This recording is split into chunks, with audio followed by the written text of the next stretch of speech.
Wapo wengi tu wakubwa na timu kubwa wanajiita, lakini pengine nanga inapaa kufika tu hata pale Nairobi, Kenya.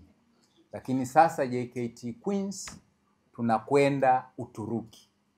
Tarehe 9 timu itaondoka hapa kuelekea Uturuki kwa ajili ya kuweka kambi ya mazoezi huko.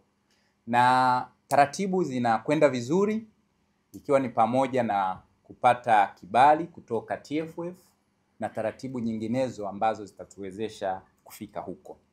Na sisi kila kitu kule Uturuki, maandalizi yamekamilika. Tutakuwa kwenye mji wa Istanbul kuanzia hiyo tarehe 9 mpaka tarehe 20, na tutafanya mazoezi katika uwanja wa Santatek ambao huko hapo Istanbul.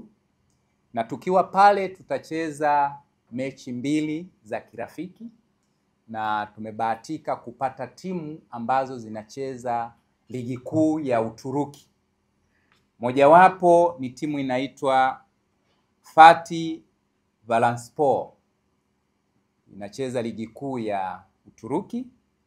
Lakini timu nyingine ambayo tutacheza nayo mechi ya kirafiki inaitwa Sekimekoi BDS, na yenyewe pia inashiriki ligi kuu ya Uturuki.